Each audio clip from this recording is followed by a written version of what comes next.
রাধে রাধে সকলকে। তো আজকের ভিডিওতে আলোচনা করব পাণ্ডবা নির্জলা একাদশী সম্পর্কে, যেটা খুব তাড়াতাড়ি আসতে চলেছে। এবং এই একাদশীর ব্যাপারে অনেকেরই অনেক কিছু জানার থাকে, কেননা এই একাদশীটা অন্যান্য সকল একাদশীর থেকে অন্যরকম, নিয়মও অন্যরকম এবং তার সাথে সাথে ফলও অন্যান্য একাদশীর থেকে অনেক বেশি। তো চলুন আলোচনা করছি, শেষ পর্যন্ত ভিডিওটা অবশ্যই দেখবেন। কবে একাদশী, পারণ কী সময় রয়েছে, সমস্ত কিছু এই ভিডিওতে আলোচনা করব। তো প্রথমেই বলি, এবার একাদশী কত তারিখে পড়ছে। ইংরেজির জুন মাসের, মানে এই মাসেই ইংরেজির জুন মাসের 18 তারিখে, মানে আগামী মঙ্গলবারের দিন পাণ্ডবা নির্জলা একাদশী পড়ছে। আর এই একাদশীতে কি আহার করা যাবে, কি আহার করা যাবে না, তো বলি প্রথমেই বুঝতে পারছেন নামটা শুনেই যে নির্জলা একাদশী, অর্থাৎ জল গ্রহণ করা যাবে না। অন্যান্য একাদশীতে আমরা যেমন তবুও ফল, দুধ, জল এ সমস্ত আহার করে থাকতে পারতাম, কিন্তু এই একাদশীতে আপনারা কোনো কিছু আহার করতে পারবেন না। কোনো কিছু নয়, একটা বিন্দু জলও অবধি নয়, অন্যান্য কিছু তো দূরের কথা, ফল টল কোনো কিছুই নয়। এখন বলি, নেহাত আপনার শরীর অসুস্থ লাগছে, নেহাত ভালো লাগছে না, এত গরম পড়ে যেহেতু এই সময়টাতে, তা আপনি ফলের রস দিনে 2 থেকে 3 বার আপনি চেষ্টা করবেন, 1 থেকে 2 বারই আহার করা, যতটা কম পারবেন। ফলের রস তবু আপনি খেতে পারেন, কিন্তু জল এক বিন্দু যেন আপনার মুখে না যায়। স্নান করার সময়, মুখ ধোয়ার সময় আপনাকে এটা বিশেষ খেয়াল রাখতে হবে। আর যারা ভগবানের সেবায় আচমন করবেন, তাদের জন্য বলে রাখি যে তারাও ফলের রস দিয়ে আচমন করবেন। ঠিক আছে, ফলের রস দিয়ে আচমন করবেন। আর রাধা গোবিন্দকে জল অর্পণ করবেন, ফল অর্পণ করবেন, ভোগ লাগাবেন এবং সেটা ঢেকে রেখে দেবেন। জল আপনারা প্রসাদ নেবেন না, ফলও চেষ্টা করবেন প্রসাদ না নেওয়ার। না পারলে, আমি বলছি যে যাদের শারীরিক অসুস্থতা রয়েছে, নেহাত পারছেন না, শরীর খারাপ লাগছে, তো আপনারা ফলের রস গ্রহণ করতে পারেন।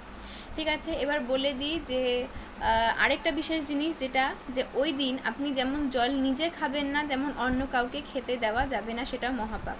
কোনো মানুষকেও দিতে পারবেন না, কোনো প্রাণীকেও দিতে পারবেন না। কেউ যদি আপনার কাছে জল চায়, আপনি বলবেন যে আপনার একাদশী, পারবো না, তো জলের দান করাও কিন্তু সেদিন মহাপাপ।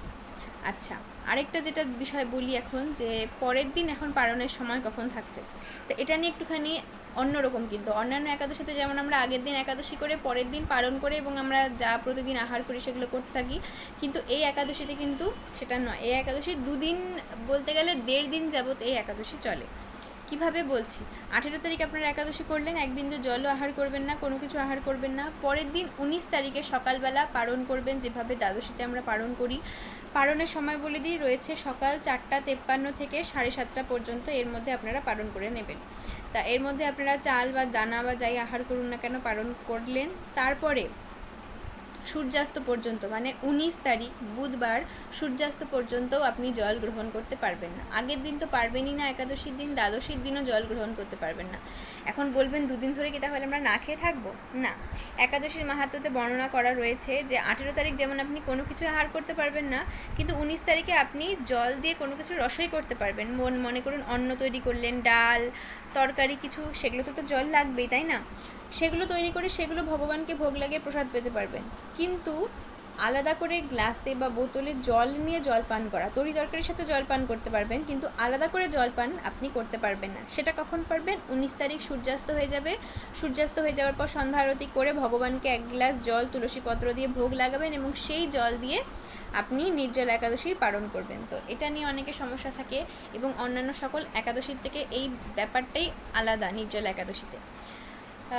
তো খুব ভালো মতো একাদশী করবেন। আর শ্রীমদ্ ভগবদ্গীতার অধিক থেকে অধিক পাঠ করবেন। একাদশীর মাহাত্ম্যের পুস্তক যদি আপনাদের কাছে থাকে, একাদশীর মাহাত্ম্য, নির্জলা পাণ্ডবা একাদশীর মাহাত্ম্য পাঠ করবেন। না থাকলে আমি অবশ্যই ভিডিও পোস্ট করব, চ্যানেলে লক্ষ্য রাখবেন, ভিডিও দেখতে পারবেন।